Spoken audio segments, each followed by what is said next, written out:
C'est pas grave qui t'aime. Oh non.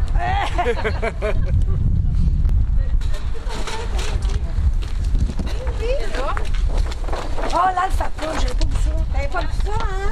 Oui, il faudrait que ça vienne à côté. Du collant? À droite, j'ai ça, mais encore on va enlever elle, ça vienne à côté parce qu'il y a une bourse ici. Un peu. On a mis celle-là. Un peu, puis on va Ah, l'enlever. faut être présentation. Je suis en train de perdre mes morceaux, moi, là, de colle, là. C'est pour pas que je perde. On a un masque du tape. Oui, mais...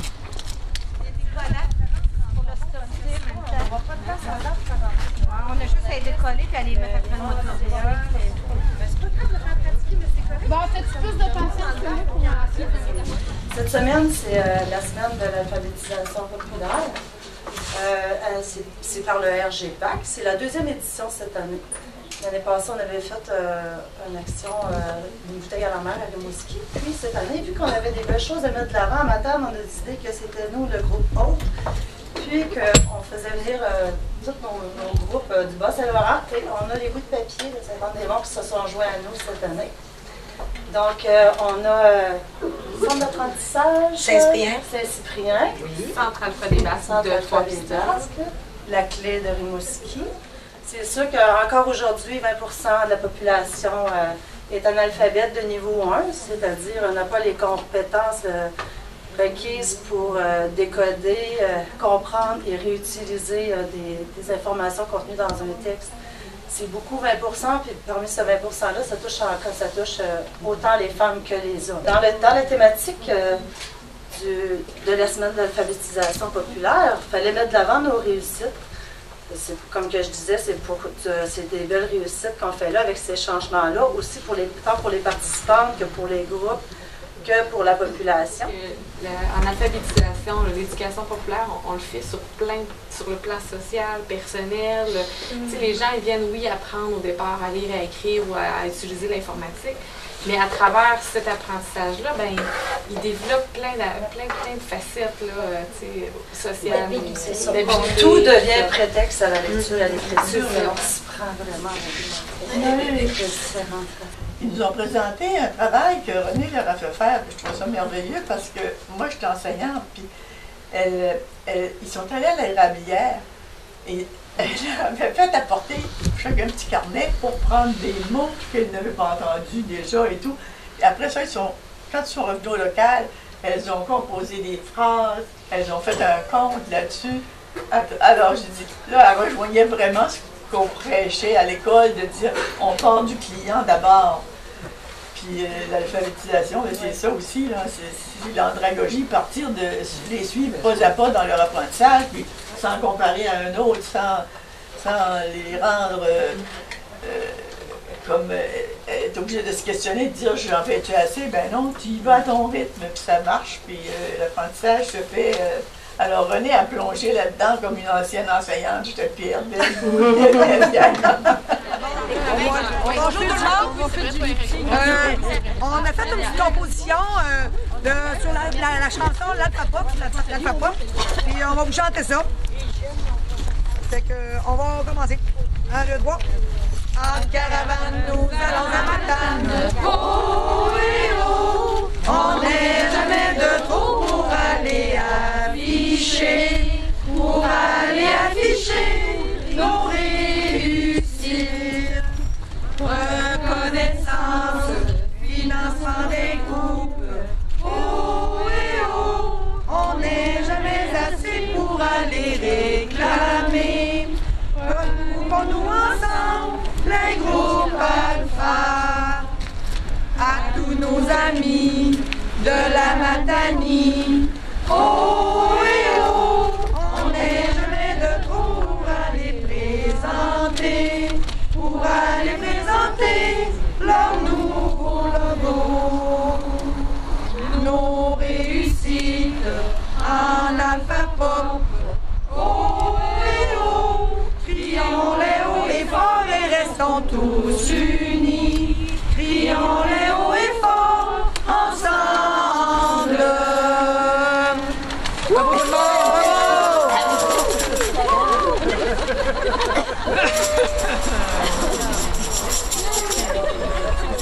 Bonne sommes avec Julie Ouellette ici à Matane. C'est dans le cadre de quel événement? Est-ce que vous pouvez nous en dire plus? C'est la deuxième édition cette année de la semaine de l'alphabétisation populaire. Ça a été lancé par le regroupement des groupes populaires en alphabétisation du Québec. On a décidé cette année de faire l'activité sur les réussites de nos participants, les réussites des groupes populaires, sur qu'est-ce qu'on fait avec les gens. On les prend avec leur force, puis on les amène, on les fait cheminer. Fait que pour nous autres, c'est une réussite de montrer ça à toute la population, puis de se regrouper aussi, parce qu'on ne sait pas rien, on est quand même 5 groupes d'alphabétisation qui se sont réunis ici à Matane. C'est ça, fait que c'est vraiment une belle activité qu'on a faite ensemble. Nous sommes en compagnie de Mme France Picard, qui est animatrice ici au groupe d'alphabétisation de la Matanie. Est-ce que vous pouvez nous parler un peu de la journée et de l'événement qu'il y a ici ce matin? C'est un événement qui est extraordinaire, très important aussi pour les participantes qui, depuis quelques années ou depuis quelques mois, ont rejoint le groupe en alphabétisation pour apprendre à mieux s'exprimer, à lire, à écrire, puis aussi une façon d'être aussi, puis de communiquer avec les autres, puis de défendre leurs droits aussi. Alors, c'est toutes des habiletés qu'elles nomment, elles, au début, avec lesquelles on va travailler. Et est-ce que c'est un problème majeur ici dans la région de Matane, de la Matanie, l'analphabétisme? Oui. Là, je ne connais pas les pourcentages, je vais vous dire, mais oui, c'est un problème. Compte tenu des situations des gens, oui, c'est vraiment un problème. Nous sommes présentement en compagnie de M. Magel-Auclair, qui est du groupe d'alphabétisation de Rimouski, je crois. Oui, est-ce que vous pouvez nous parler de votre expérience en quelques mots là, auprès des groupes d'alphabétisation? OK. Je peux commencer. Clé Métis à Rimouski m'a permis de renaître mentalement au niveau scolaire après plusieurs années de décrochage scolaire. J'avais perdu beaucoup de ce que j'avais appris. Et là, j'ai réappris depuis à peu près 2 ans. Je me suis réinvesti là-dedans. C'est un organisme qui est très utile dans le Bas-Saint-Laurent. Puis, ça m'a permis de renaître, refaire mes mathématiques, mes bases, mon français à l'heure actuelle. Puis aussi, surtout les mathématiques, suite à un infarctus il y a 2 ans. Ça m'a permis de renaître, retravailler mentalement ma concentration, développer les talents que je croyais avoir perdus avec les années. Puis, on a des très bons formateurs aussi qui nous enseignent là-bas. Oui. Est-ce que vous auriez un message à dire à d'autres personnes qui seraient un peu dans votre cas? S'il y en a qui croient que tout est perdu, c'est pas vrai, parce que quand on croit qu'on n'est plus capable d'avancer, il y a toujours possibilité de faire un essai. Moi, l'essai que j'ai fait m'a permis de croire en ce que je crois que je vaux encore quelque chose. Moi, ça me valorise, en tout cas.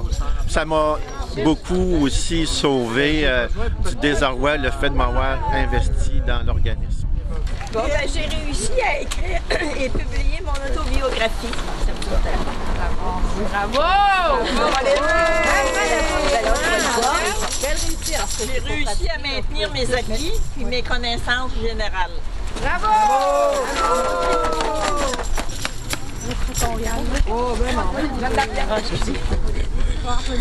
J'ai réussi à me retrouver seule sur Internet et Facebook. Bravo! J'ai réussi à m'intégrer dans le groupe Alpha. Ouais! Caroline? J'ai réussi à aller chercher des vidéos sur YouTube. Ouais! Caroline! J'ai réussi à faire mon premier PowerPoint. Le métis m'a permis de renaître mentalement à Rimouski suite à plusieurs décrochages scolaires. Puis mes cours de mathématiques m'ont aidé, après un problème de mémoire d'un infarctus, à reprendre, travailler le cerveau. C'est très utile. Bravo! J'ai réussi à vaincre ma timidité, m'exprimer plus et j'ai appris à m'intégrer à un groupe pour améliorer mon activité. bonjour, je suis capable de lire les étiquettes, puis les menus de restaurant, puis les pancartes de chemin là, pour monter à Québec, Montréal. Oui, moi aussi, j'ai un handicap visuel, puis j'ai réussi à apprendre à lire et à écrire, puis aussi à l'ordinateur, grâce à une télévisionneuse et un logiciel pour l'ordinateur. Ça fait des grosses lettres, là. Ça grossit beaucoup. Grâce à ça, j'ai pu apprendre grâce à ce livre.